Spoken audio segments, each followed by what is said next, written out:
The T20 World Cup is in the rearview mirror, but that doesn't mean we're going to stop talking about it. Hello, everyone. I am Sab, and welcome back to the Clean Bowl podcast for another video. So remember, before we get into this one, make sure you like this video, give it a share, give it a big subscribe as well.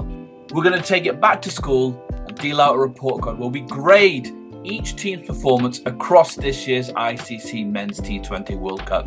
We will do a much bigger review of the whole competition in due course, but let's get into it. How did each team do? What grades did they get? Stick around to find out. So we'll start with Oman. I mean, look, let's be honest, there weren't really that many expectations from Oman. Obviously, it's nice to see them, they're one of the associate nations, but they did not have a very good tournament. They didn't win any games, and they pretty much just slipped through the radar. And yeah, it was pretty unraveled for them. Look, for them, they'll obviously have been happy that they were there and they got a chance to showcase what they could do. But I don't think anyone has really come away talking about Oman and the players that they have. So yeah, I think maybe back to the drawing board for that one, but I can't really give them a high grade. The only grade I can give them, unfortunately, is a D. Canada. I mean, Canada have been around for quite a while now. They've been in several ICC competitions in the last few years. In fact, going back probably 20 years now, they've been a regular feature. But actually, you have to say this is probably quite a disappointing competition for them. Didn't really make any inroads, didn't win any games, so nothing huge to shout about for them. And you feel like maybe they need to kick on a little bit.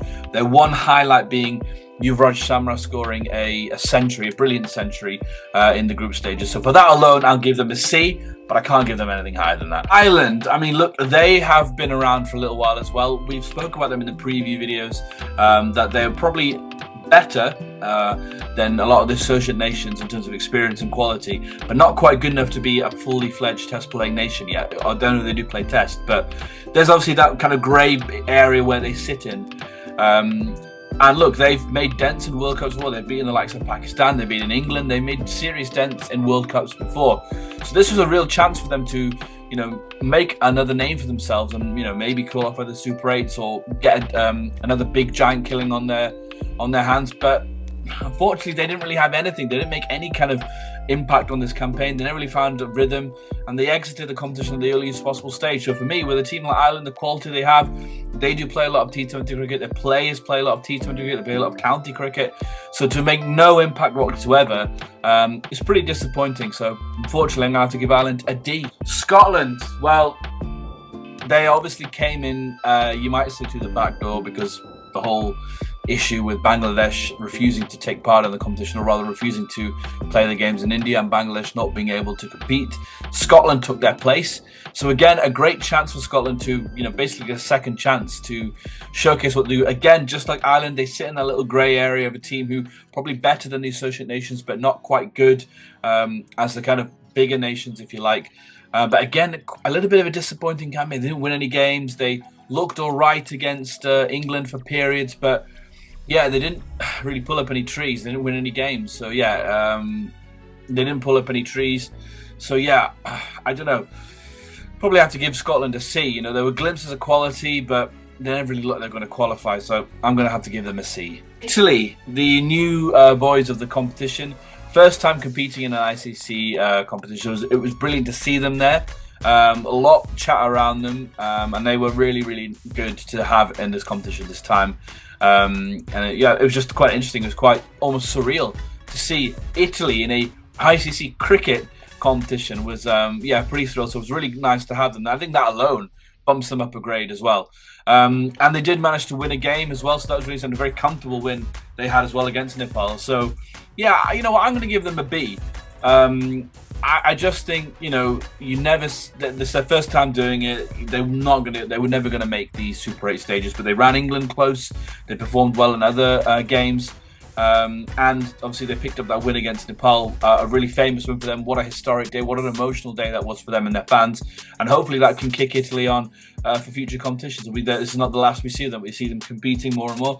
And that's how the game has grown. So yeah, I'm going to give them a B. Nepal, I mean, yeah. Look, they had some of the best fans in the competition. Remember that England game? They had brought thousands of people over. So what a historic moment that would have been for them to compete, to be in India, to be in Mumbai, to compete on a big stage and have so much of their fans passionate fans come all the way over to watch them play. And look, they ran England so close that day. I mean, they really should have won in the end. What a famous win that would have been. But unfortunately, you feel like after that moment, they kind of just dropped a little bit. And the kind of tournament declined and faded a little bit after that. So I'm going to give them a C. The difference between them not getting a D and getting a C, I think, is their fans that pulled them so close to that win against England. But obviously, they didn't get a win in the end. And then, just kind of faded away a little bit. But look, their fans, and their credit to their fans for the atmospheres that they created during the competition. And again, we hope that we see more of Nepal going through. And they're obviously a wonderful country, some nice grounds that they've got there. So we hope that with such a small country, they can keep pushing their cricket and we see more of them. But yeah, Nepal, C. UAE, I mean, yeah, look. Yeah, pretty much like, Oman and some of the other associate nations, kind of just having them in the competition is a good thing. It's nice to see them. But yeah, look, they ultimately were just outmatched in a lot of these games and they were not able to push any further. And look, they made barely any dents in any of the competition, unfortunately. So yeah, they get a D. Netherlands, again, look, they've been around for quite a while now. They've got decent players. So you would expect more from them, I might say. Look, and they look decent in patches against different teams. Their opening game against Pakistan, you actually feel that they were going to win. They've beaten Pakistan before. They've beaten England before.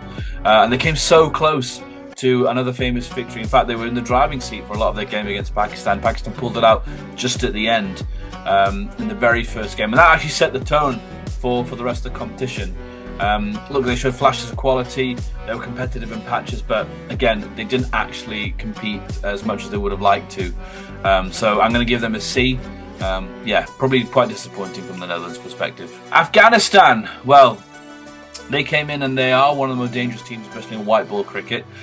We've seen them in the last few years. They've made Super 8s. They've got quite far into competitions. They're not considered kind of an associate nation anymore. They're really one of the stronger teams. They're a dangerous side. However, I think they would be pretty disappointed with their showing in this World Cup. Look, the group that they were put in was the kind of group of death. So, it was a difficult group to be in, especially when you had to consider that South Africa and New Zealand were also in that group. So they dealt a rough hand, and that their first two games were against New Zealand and South Africa. So that really put them on the back foot. But again, we just didn't see the best of them against New Zealand. We didn't see the best of them. South Africa, look, they were unlucky in that game. It was the game of the tournament, 2 super overs, and they just couldn't get over the line. And you feel like if they got over the line, that might have reignited the competition. They might have even made the Super 8 to that stage. But as it was, they were left with too much to do. So we never really saw that much of Afghanistan. And my worry is that this group of players has been together for quite a long time now. Are we seeing any new up-and-comer, new younger talent coming into that Afghanistan squad? The same guys have been competing for a little while now. You just wonder if this little, I hate to use this phrase, golden generation of Afghanistan cricketers is just starting to fade away now. So are we going to see a little transitional phase, or is there going to be a resurgence through new talent coming in? I don't know. But again, Afghanistan, they didn't really fulfill any potential here, so it's a C. Australia, well. The team that's won the most ICC trophies in history.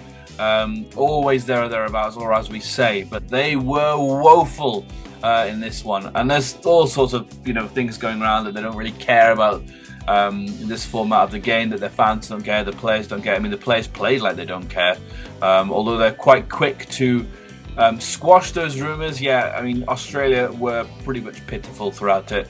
They lost to Sri Lanka, they lost to Zimbabwe, they beat Ireland, but they were bad. They were bad throughout the entire competition, and yeah, they deserve to not be in the Super 8s. They didn't play well enough at all at any point in the competition, and they were really bad. They were playing, kind of old school, antiquated T20 cricket, and it's very old school, ancient, and yeah, they were found out. Their team selection was wrong, so they got everything wrong, and they've deservedly been dumped out as the earliest possible stage. And it was quite refreshing to not have Australia in the latter stages of the competition. Unique, oh sure, you don't normally see Australia out this early, but they were. But look, I can't give them anything other than D. A pretty poor competition from them. So yeah, bye-bye. Zimbabwe, yeah, one of the real positive stories of the competition. They really impressed with their, with all-round games. Obviously they've got Raza, who's one of the preeminent all-rounders in the white ball game, especially in the T20 format. But they were brilliant in the field, brilliant with the ball. They picked up a big scalp against Australia. They beat Sri Lanka. They actually topped their group. And we were all quite worried about them when they came in their group against South Africa, West Indies and Zimbabwe. It just felt like when they got to the Super 8 stages, they were up against three big teams and they were really showing up. You know, they got hammered against South Africa, and both West Indies and India both racked up well over 250 when they played against them. So you kind of feel that Zimbabwe will be showing up a little bit. But that should not discourage them, and it shouldn't discourage any Zimbabwean fans because they gave a really good account of themselves. The fact that they topped the group that had Sri Lanka and Australia in it is a brilliant achievement. I just think that, yeah, perhaps they were showing up a little bit. But it's nice to see Zimbabwe competing in a competition again, and hopefully with a World Cup in Zimbabwe next year alongside South Africa and Namibia, we get to see even more stronger showing Zimbabwe, and they're fully back playing Test cricket as well. So I'm going to give them a B. Really positive sign, and yeah, really encouraging to see, and they should be proud of their effort. Sri Lanka, the co-hosts. Well, look, it all started quite promisingly. They pretty much sailed through their group. They beat Australia on the way with a very comfortable win. They looked really good with the ball, especially in their home conditions. They did lose to Zimbabwe, which is a bit of a shock. But again, we felt in the home conditions, Sri Lanka were a threat, especially heading into the Super 8s. People were like, maybe we should pay more attention to Sri Lanka. You know, they're playing a lot of games in their home conditions. We should be wary of them. Turns out that was nothing to worry about because we got to the Super 8s, and yeah, they were really disappointing after that because the batting, the bowling and the fielding was actually really good throughout the Super 8 stages, but they were poor with the bat in crucial games against New Zealand and England, where even though they bowled well against us, especially England, they bowled really well. They skiffed out England for something like 140, and they looked like to be in the driving seat, but they batted so badly, reckless batting, that they just never stood a chance, and they were actually blown away. They did bat decently in their last game against Pakistan, albeit in a losing cause, but again, they could have won that game. But ultimately, yeah, you have to say when it came to the crunch point of the competition, they folded quite bad. And actually, pretty much once they beat Australia, and after that, they didn't win another game. So you have to say, for a promising start, that failed pretty spectacularly. So I'm going to give them a C. Pakistan, well, what to say? I mean, it's the usual inconsistent Pakistan that we've been seeing for the last few years now. They made it into the Super 8 just. But it was a nervy ride all the way, a nervy win against the Netherlands, and then they were absolutely humiliated by India. They made it through eventually, but again, they were unlucky. They had a washout against New Zealand, which put them on the back foot from the beginning. But they lost that crucial game against England. When they played Sri Lanka, they were given the criteria they needed to get to, or how they needed to win that game in order to progress, and they just did not do enough. They didn't do anywhere near enough with the bat. They were on par for a big score, but the batsmen just didn't have it in them to get them to that score that would ensure that they won by the margin of runs that they needed to. In the end, Sri Lanka nearly won. So again, Pakistan, they seem to be stuck. How to play, how to kick on. You know, they're struggling to come to the fore when it comes to T20 cricket, and yeah, it looks like they're going to go through another transition where they sack the captain, sack changes. So yeah, it's all a bit messy at the minute for Pakistan, and you know, world cricket kind of needs them to be a good force again, but they look a long way from that at the minute. So pretty much a disappointing campaign for them. They never really looked like they were going to win this, and we were all just banking on you know, doing something like they used to. But yeah, they're never going to earn it. I'm going to give them a C. The West Indies, well, look, I mean, their test situation, their test team is in dire straits, but the white ball team is a completely different entity, because actually the West Indies have more players playing franchise cricket than any other country on the planet, and it showed with their depth. They were serene in the group stages. They won every game. They beat England, and they won. They looked like dark horses once they topped their group. And they were put into a very difficult group with South Africa and India and Zimbabwe. But the way they dismantled Zimbabwe, they scored 250 in their 20 overs, and everyone was a little bit scared after that about what score they may get. But ultimately then, they were faced two juggernauts in South Africa and India, and yeah, they were just shown up by two better teams. And that's really what it comes down to, which is, you know, sometimes that can happen, you know, that you just come across two teams that are better than you. You've got better players, and that's ultimately what it came down to. They were just showing up in the crucial moments. They didn't score enough runs against South Africa or India, and they were completely blown away by both those teams. But I think they gave a really good account of themselves. They showed their strength with the amount of power they have in their team. You know, Hatmeyer, for example, but also Jason Holder and Joseph. You know, they've got some really big guys who can hit the ball a long way. So the future's promising for West Indies. You know, they've won it twice, and I wouldn't be surprised if, you know, they challenge again in a couple of years. So I'm going to give them a B. South Africa. Well, this is a tough one. This is a really tough one because they probably one, if not the best team overall in terms of how they played the cricket from the first game to the minute they got to the semi-finals. They were playing really good cricket. They actually looked like the team to beat. Remember, they hammered India on the way to reaching the semi-finals, and they were undefeated until they met New Zealand in the semi-finals. So they were playing the best cricket. But again, look, I predicted it's going to happen again, and I couldn't believe that it actually did. They got to the semi-final, and they were absolutely blown away by Phil Allen and New Zealand in that semi-final. And I think they must have been really stunned by that. You know, their history in semi-finals is just something that you can't really believe. Like, how does this keep happening? But it does, and it did.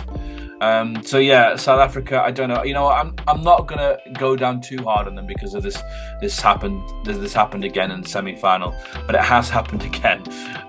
So I don't know how they break that curse. Hopefully, maybe for them it breaks next year because they've got a home World Cup and finally they can get that monkey off their back by winning in front of their own people. But you know what, I'm going to give them an A-. That minus obviously being they fell at the semi-final hurdle, but they were undefeated until then, so that has to count for something. And they were playing brilliant cricket the whole way. So yeah, I'm going to give South Africa an A-. England, yeah, strange one this. I mean, they made it to the semi-final, another semi-final. They looked sketchy in the group stages, but they made it through. They did lose to the West Indies, but against the sort of more associate nation like Scotland and Italy and Nepal, they weren't good in any of those games, but they did what they needed to do. I mean, against Nepal, they were lucky. They really should have lost that game. They were average against Scotland and Italy, but they were professional enough to get the job done and seal their place in the Super 8. When they got to the Super 8, I say England probably went up a level. They beat the likes of Pakistan, they beat New Zealand, they beat Sri Lanka, they topped their group undefeated, which is all you can ask them to do. So yeah, they were starting to get into a groove. But again, without maybe being spectacular, maybe more relying on moments. But in the semi-final, they met India in one of the greatest T20 World Cup games that has ever been. Nearly 500 runs scored in that game, and England coming up just 7 runs short because of Jacob Bethel's brilliant innings. So, what to make of England? Well, look, they came into this competition on the back of a humiliating Ashes, albeit they did win in Sri Lanka. But you know, it's the Ashes, the cloud of the Ashes that was hanging over them coming into this competition. But to kind of put them aside and come in and actually reach the semi-finals and being 7 runs away from actually reaching the final, I think credit where credit's due. They did sort of knuckle down, and they have some very good players. Jacob Bethel has probably announced that he is sort of the future of English cricket going forward with the way he's been playing. So I'm going to give England an A-, just like South Africa. I think the way that they've kind of gone on upward curve and got to the semi-finals, ultimately they were so bad with the ball against India, and that's what ultimately cost them. So that's why the minus. But with everything going against them, and probably they weren't coming in the best of ways to reach the semi-final, I think it's a good going for England. So yeah, A-. And finally, India. Well, after everything they've been through, after the whole and finally India. Well, yeah, I think ultimately, because they were ultimately the best team in the competition. I mean, they won it, and they won the final at a canter, really showing their prowess. I mean, look, not without flaws. I mean, we'll talk about that in due course. Obviously, there's some weak points in this team. We'll talk about that. But the way they handled the pressure, the expectation, as you know, from an Indian crowd, from the media, now this, that, and the other, the pressure that are on Indian cricketers to go into a home World Cup and actually win it in front of their own crowds at a stadium that holds so many scars and ghosts, deserves a lot of credit, considering how they lost to South Africa, were teetering on the edge of an exit, and then basically had every match as a knockout from there, and then comfortably won every one. Well, battered supremely well in each one against Zimbabwe, West Indies, and England, and then against New Zealand. And in 3 of those games, they scored over 250 with the bat. Is some going, it's some sitting. And now we look at India as the preeminent force in white ball cricket, certainly in T20 cricket, where they now have won back-to-back 2020 World Cups, the first team to do that, the first host nation to win a T20 World Cup, and finally beating New Zealand in a T20 World Cup. So that batting lineup and that team, you feel like this is a chance to dominate for years to come. But India have been in a position to dominate before and haven't taken it. You feel like now is the time for India, especially in the white ball game, especially with another World Cup, a 50-over World Cup coming in next year. Can they get that monkey off their back and win next year? We will see. But yeah, I have to give them an A++ for this because, yeah, they've obviously won it, and I think they were brilliant for a large part, especially in that from that South Africa win, to do what they need to do and to win. Fantastic achievement. So yeah, congratulations to them. India, A++. Well, that's it, guys. Thank you very much. If you agree with my grades or disagree, comment in the section below. Let me know what your grades are for each team. If I've got it wrong, tell me. If you think I've got it right, let me know as well. I want to hear what you have to say. We will have a complete review of the competition coming in a few days' time, so check that out. But make sure you hit that subscribe button as well, because we've got a lot of exciting content your way, including an exclusive and an interesting sponsorship announcement coming soon. Do not miss anything coming away. I've been Sab. This has been the Clean Bowl Podcast, and we'll see you next time.